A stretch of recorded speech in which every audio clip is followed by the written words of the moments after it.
Ready? Start. I am delighted to be with this distinguished audience at the 86th annual session of the Indian Science Congress. Stop. My special greetings to the foreign scientists and the Nobel laureates for being with us today. Stop. I am particularly pleased that this session of the Science Congress is being held in Chennai and at Anna University. Stop, which is the pride of Tamil Nadu. Stop. This is the part of India where literature, arts, culture, architecture, spiritualism, and science have flourished in a magnificent confluence for many centuries. Stop. This land has produced giants of literature like the saint, poet, and philosopher Rashtrakavi Subramanya Bharati. Stop. It has also given birth to three of the greatest Indian scientists of this century: Sir C.V. Raman, who won the Nobel Prize for Physics for the discovery of the Raman effect; Professor S. Chandra Shekhar, who won the Nobel Prize for Astrophysics; and the genius of mathematics Srinivasa Ramanujan. Stop. Para. Science is a major driving force behind social change. Stop. There is no aspect of modern life that is untouched by the effects and products of science and technology. Stop. More progress of science and technology has taken place in this country than in all the previous centuries of known human history. Stop. Their impact on human life, indeed on planetary life, is certain to be far more profound in the coming century. Stop. Taken as a whole, the effects of science and technology have been both positive and negative, although, in my opinion, largely positive. Stop. All of us, scientists and non scientists alike, have to be concerned about how to minimize their negative effects and how to maximize their benefits for Bahujan Hitaya. Stop. For the greatest good of the largest number of people. Stop. It is obvious, however, that science and technology cannot by themselves take their benefits to the people. Stop. They do so in specific socio-economic and political contexts with the help of right policies and sound delivery mechanisms. Stop. That is why science has vital stake in progressive politics, people-oriented economics and governance. In turn, have a vital stake in scientific and technological progress, for it is one of the chief guarantors of prosperity and happiness. Stop. In this context, I am reminded of what Sir C.V. Raman had said in 1948. Stop.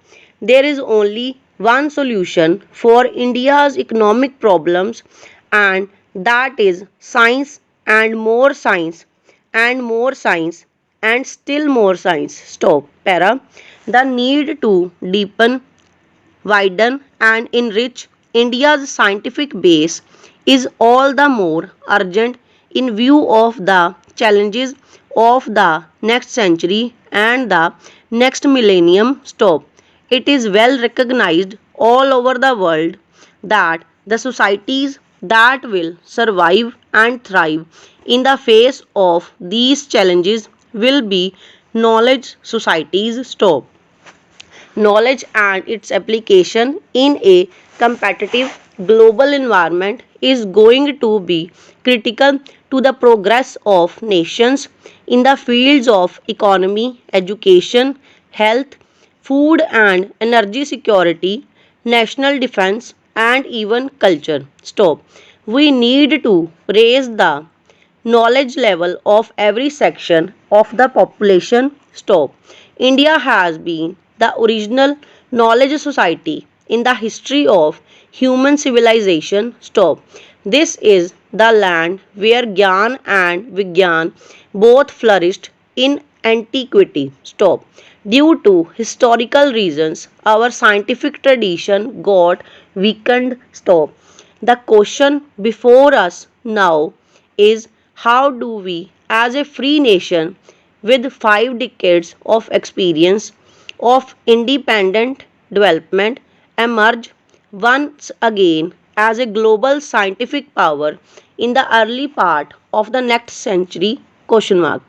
Para. I would like to outline here some tasks that the scientific community, government, our educational institutions, industry, and society at large have to jointly accomplish. Stop. First, our scientific establishment may focus not only on quantity but also on quality, especially such standards of quality that stand international scrutiny. Stop. We are legitimately proud of having the third largest stock of science and technology manpower in the world. Stop. However, in spite of this vast S&T infrastructure, should, however, we not achieve more than what we have done in the past 50 years? Question mark. Yes, we must. Stop. We must resolve not to maintain mostly a recipient of science and technology knowledge from outside, but also become a giver, a major contributor. Stop. We cannot afford to purely imitate or to be satisfied with following the science that other nations are doing. Stop. We have to be trendsetters in our own right in as many areas as possible. Stop. It is very important that while developing human resource, we take special measures to enthuse, encourage, and support women scientists and technologists to pursue their professional career. Stop. I would urge the Ministry of HRD to give high priority to the simplification of rules and regulations to encourage more and more women professionals getting involved in scientific programs, and our scientific community must forge collaborations with the best institutions across the globe. Stop. Over.